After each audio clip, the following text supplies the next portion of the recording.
Bulatkan tekad, kuatkan hati. Budaya positif di sekolah yaitu nilai-nilai dan kebiasaan-kebiasaan di sekolah yang berpihak pada peserta didik agar mereka dapat berkembang menjadi pribadi yang kritis, penuh hormat dan bertanggung jawab.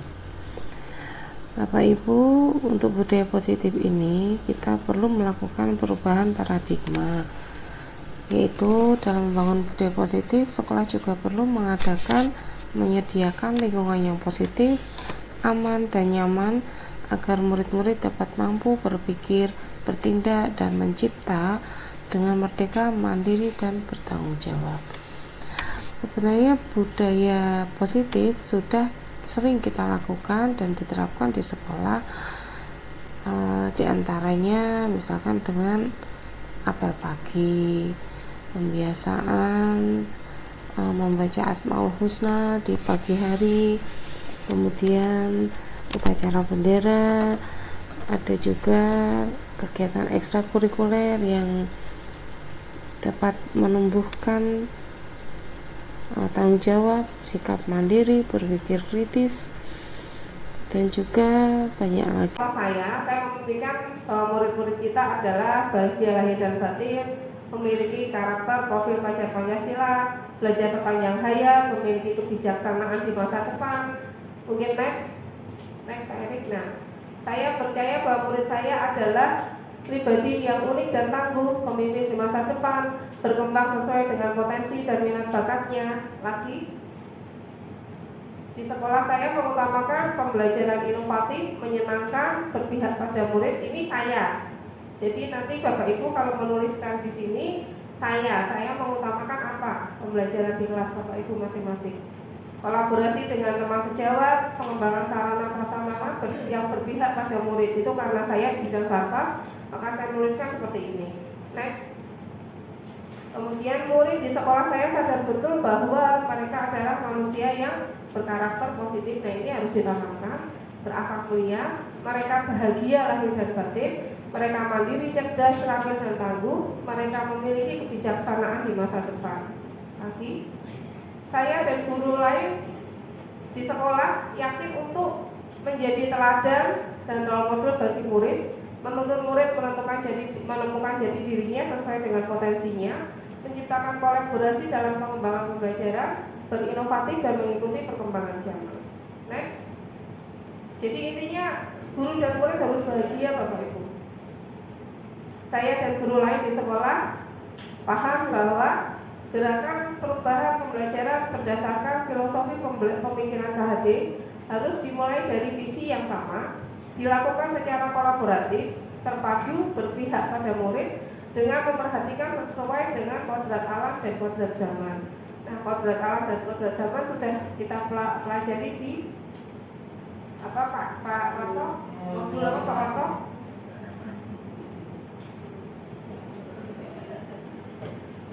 Modul yang terakhir sudah sampai berkembang menjadi 32 atau 33 itu ya? Ya, PMM. Ya, sampai lupa kita itu di modul berapa. Lanjut.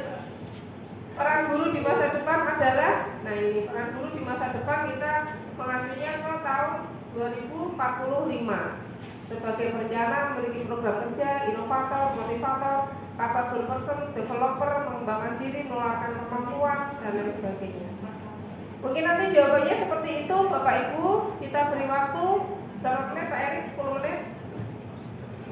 10 menit, ya? Ke tadi Pak Erik ke yang blank tadi, pertanyaan tadi, slide 5.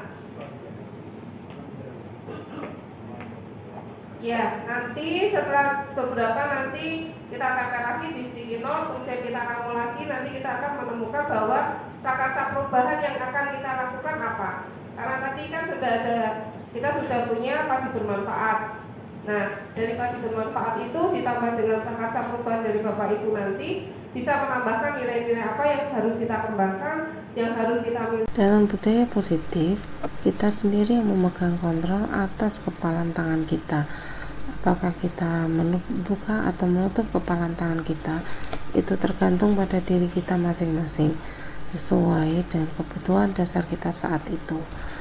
Bapak Ibu, terdapat perubahan paradigma teori kontrol atau ilustrasi kontrol. Yang pertama, bahwa ilusi guru mengontrol murid, ilusi bahwa kritik dan membuat orang merasa bersalah dapat menguatkan karakter, ilusi bahwa semua penguatan positif efektif dan bermanfaat, dan ilusi bahwa orang dewasa memiliki hak untuk memaksa.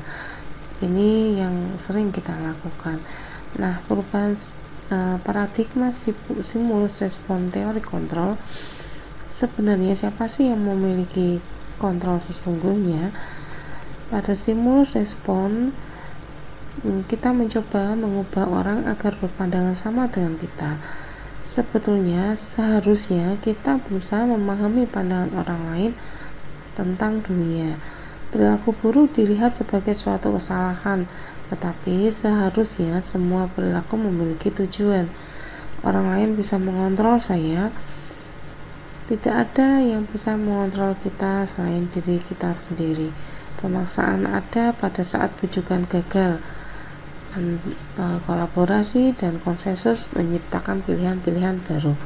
Model berpikir menang atau kalah dirubah menjadi model berpikir menang-menang. Nah, apa makna disiplin, Bapak Ibu? Disiplin itu artinya adalah belajar dalam bahasa Latinnya. Dalam budaya kita, disiplin telah berubah menjadi sesuatu yang dilakukan seseorang kepada orang lain untuk mendapatkan kepatuhan. Kecenderungan umum adalah menghubungkan kata disiplin dengan ketidaknyamanan, bukan dengan apa yang kita hargai atau pencapaian suatu tujuan yang mulia.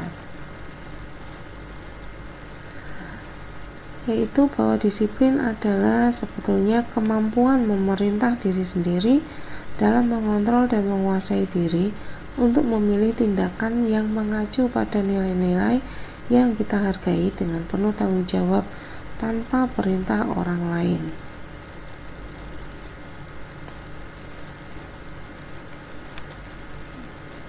Maksud dari nilai-nilai kebajikan tersebut adalah nilai tujuan mulia yang ingin dicapai pada setiap individu yang mengacu pada profil pelajar Pancasila. Bapak Ibu, terdapat beberapa kebutuhan dasar manusia.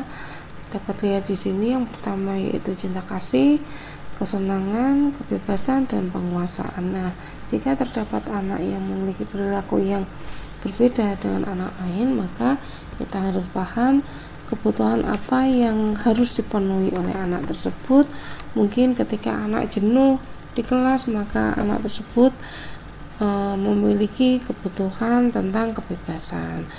Nah, kita harus memberikan pembelajaran yang menyenangkan.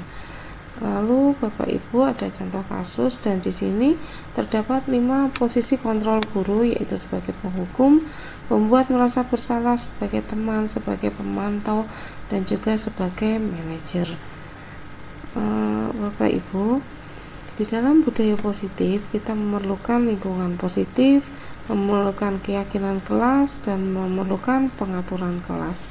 Nah, bagaimana keyakinan kelas? Keyakinan kelas itu adalah nilai-nilai kebajikan atau prinsip-prinsip yang disepakati bersama secara universal dan tanpa membedakan suku, bahasa, agama, maupun latar.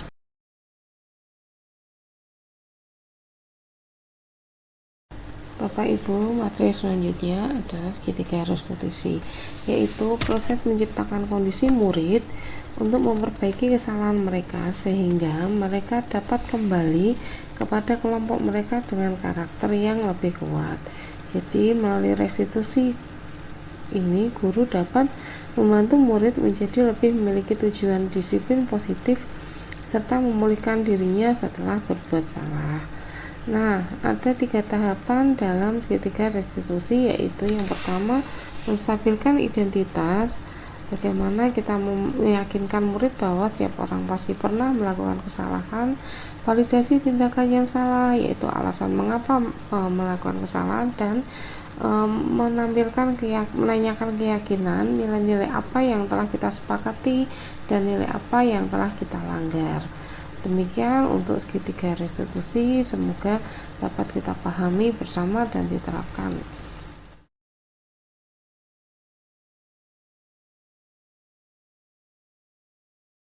Berkolaborasi, kemudian satunya tangguh dan nyaman.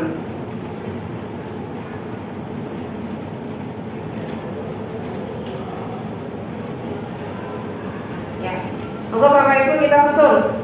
Sudah 6-6-nya ini, Mas Antoni satu sticky note lagi kosong.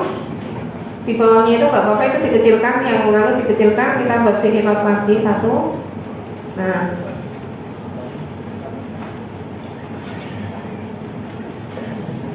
Mas Antoninya ganti. Nah, mewujudkan murid yang berkarakter pelajar Pancasila, berkarakter pelajar Pancasila,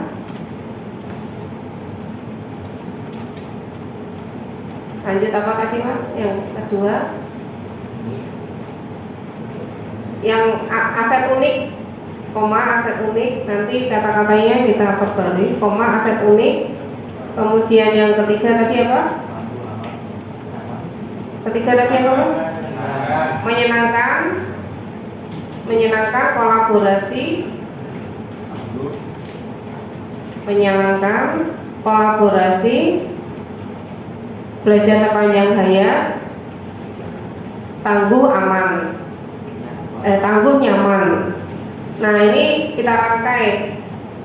Pak Guru Bahasa Indonesia bisa membantu MDM-nya. Nah, monggo. Mewujudkan murid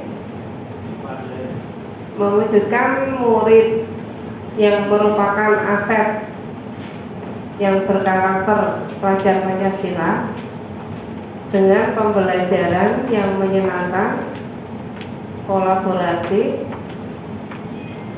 Karakternya disatukan dulu. Yang berkarakter pelajar Pancasila, belajar sepanjang hayatnya dinaikkan Mas. Belajar sepanjang hayatnya dinaikkan ke pelajar Pancasila. Terus kolaborasinya diganti kolaboratif, tip kolaboratif, tangguh. Kolaboratifnya di sepanjang hayat, di belakang sepanjang hayat.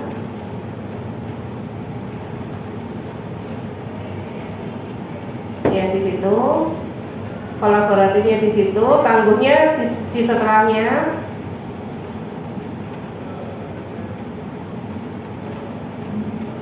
Ya. Terus gimana Pak Guru, Pak Boy mewujudkan murid yang berkarakter pelajar Pancasila, belajar sepanjang hayat, kolaboratif, tangguh,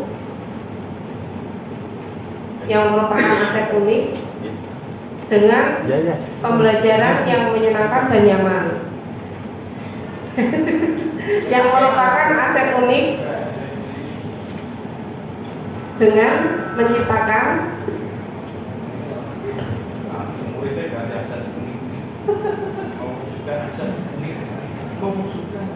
dengan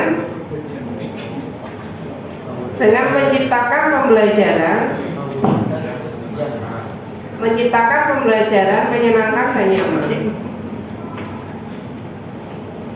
Dengan menciptakan penuh. Diketik biasa aja mungkin masih di situ di bawahnya itu.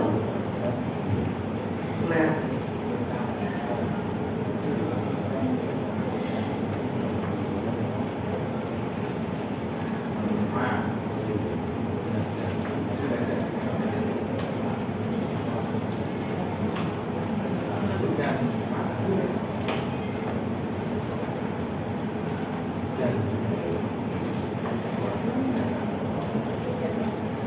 atau di halaman baru ya, di copy dulu. Copy. Nah, jadi copy.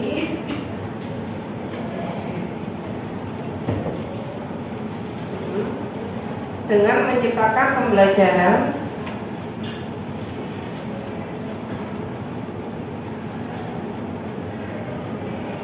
pakai menciptakan atau sudah dengan pembelajaran saja?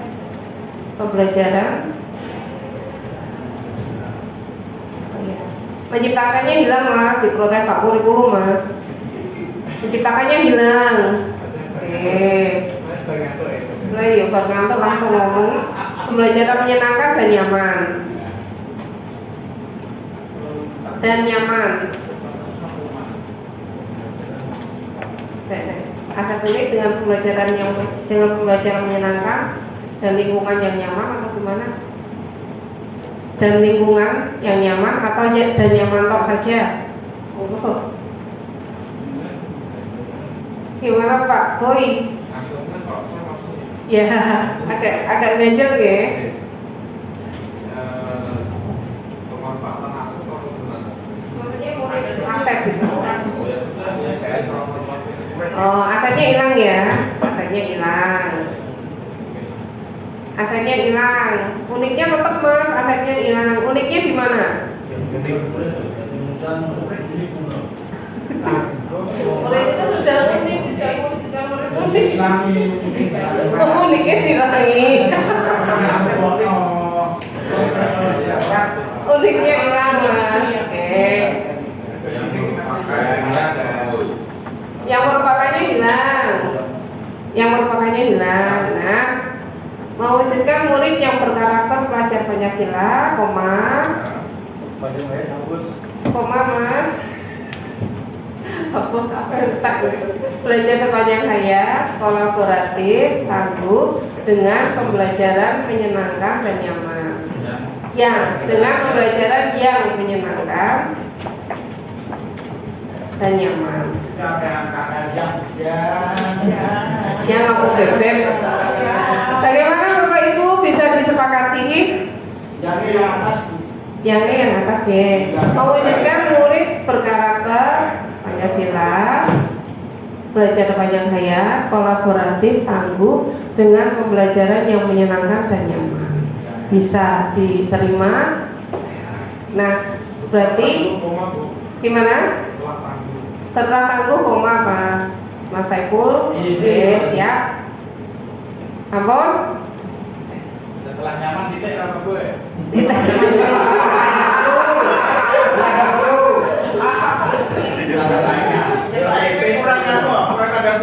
Ampun ya. Sudah? Baik Bapak Ibu, demikian prakarsa perubahan ini. Nanti Pak Erik di-share hasil prakarsa perubahan. Kita sudah membentuk prakarsa perubahan bersama-sama dengan harapan prakarsa perubahan ini kita sepakati untuk bersama-sama dilaksanakan. Jadi tidak hanya sekedar di atas kertas, tapi monggo bersama-sama kita melaksanakan gerakan perubahan, karena memang filosofi Ki Hajar Dewantara itu adalah gerakan perubahan. Jadi potensi tingkatan prestasi, lahirkan profil pelajar Pancasila. Belajar, bergerak, berbagi untuk negeri, kita menjalin kolaborasi. Belajar, bergerak, berbagi untuk negeri, demi bakti pada Ibu Pertiwi. Belajar, bergerak, berbagi untuk negeri, kita menjalin kolaborasi.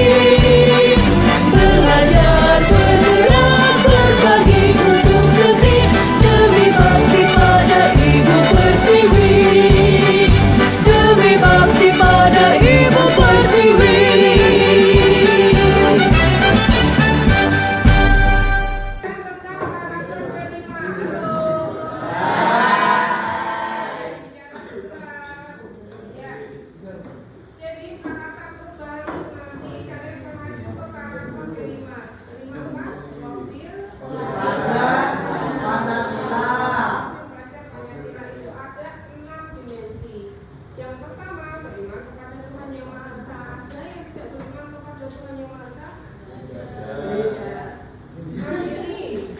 Mandiri ya. Jadi tugas dia dikerjakan sendiri, tidak kerja sama. Satu kerja, satunya yang lainnya sama. Bernalar kritis. Bernalar kritis itu dalam diskusi kalian akan interaktif, kalian akan saling mengungkapkan pendapat, kalian akan saling mendengarkan pendapatnya temannya. Kemudian kreatif. Yang kreatif bisa ATM, amati tiru komunikasi, bukan ATP, amati tiru plek. Ya, itu ya. Gotong royong, kita harus bisa gotong royong, kolaborasi dengan sesama. Yang kecil bisa menjadi ringan, yang kecil menjadi besar, yang besar bisa menjadi kecil, yang kecil akan sangat ringan kalau kita bergotong royong. Berkebinekaan global, kebetulan di sini tidak ada artis yang di luar Pulau Jawa, ada tidak? Ada. Jadi kita harus saling menghargai budaya temannya, saling menghargai, saling menghormati tentang kasta. Misalkan ada yang tidak seagama dengan kita, ada yang budayanya beda dengan kita, ada yang mungkin tidak bisa berbahasa Jawa, jangan diolok-olok, tapi kita membantu. Bisa diterima apa? Oke, silakan dilakukan.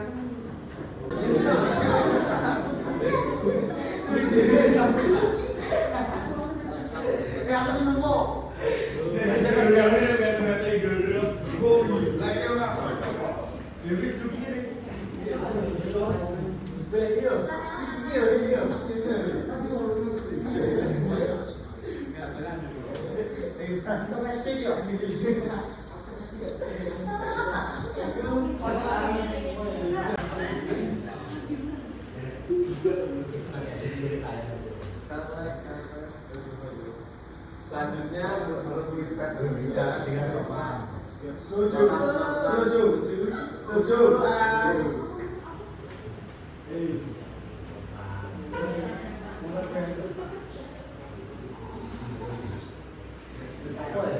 Selanjutnya Mengumpulkan tugas tepat waktu.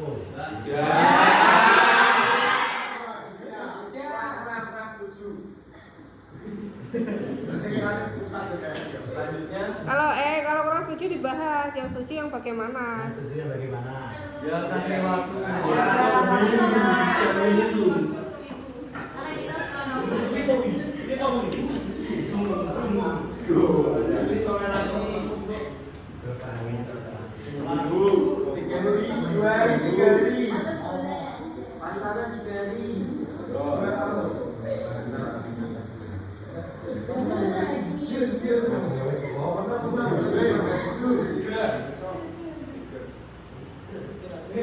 Selanjutnya Menggunakan pakaian rapi.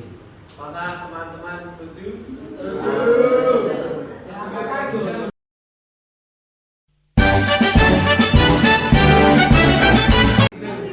Pijit ini yang ikhlas.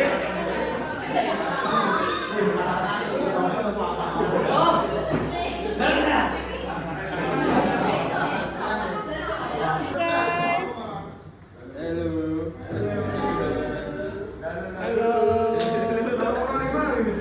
Ini adalah kelas. Yel-yelnya mana?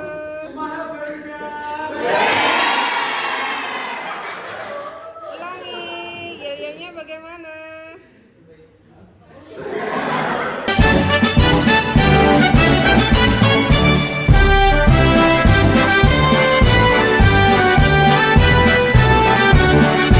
Selamat pagi Sinta. Iya. Bagaimana kabarnya hari ini? Baik. Alhamdulillah. Sehat ya. Sinta, ini Bu Anjani ada tugas gambar. Ini benar tugas gambarmu ya? Apa ya? Gambarnya seperti ini ya? Waktu itu saya belum selesai mengerjakan tugas. Belum selesai mengerjakan tugas Karena saya terlalu asyik menonton drama Korea dulu.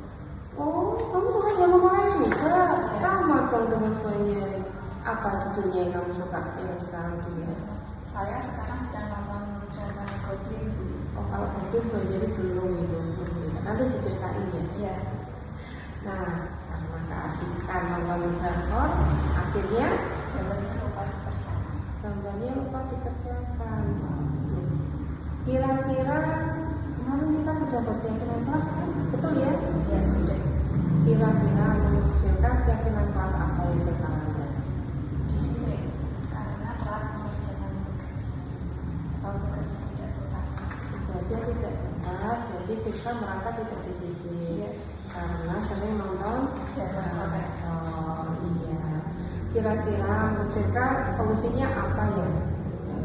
Saya harus mengurangi dalam menonton film-film itu dan fokus mengerjakan tugas dahulu. Setelah selesai saya baru menonton lagi.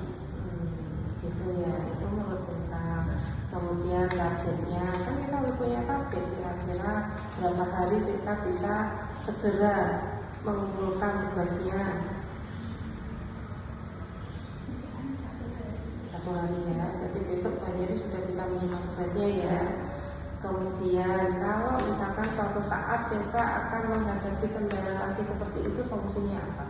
Saya tidak menonton film dulu, saya lebih mendahulukan mengerjakan tugas Supaya segera selesai. baik Silka, itu solusinya dari Silka sendiri loh ya, bukan dari Pak Yeri. Kalau solusi sudah dari Silka, berarti Silka harus Siap menjalani. ya, siap menjalaninya dan harus komitmennya. Baik Silka, kita tunggu hasilnya. Mudah-mudahan Silka juga sudah bisa mendisiplinkan diri sendiri. Terima kasih atas waktunya ya. Assalamualaikum warahmatullahi wabarakatuh. Assalamualaikum, saya Rizky dari Ketua Kelas 11 TKP 1 dengan kesempatan kelas dan prakasa perubahan yang telah kami buat bersama dipandu oleh Ibu Hasbi. Kami dapat lebih termotivasi dan semangat dalam belajar. Kesempatan kelas ini akan kami laksanakan dengan penuh tanggung jawab dan saling mengingatkan satu sama lain. Terima kasih kepada Ibu Ana yang telah kami membimbing dalam membuat kesempatan kelas dan prakasa perubahan kami. Wassalamualaikum warahmatullahi wabarakatuh.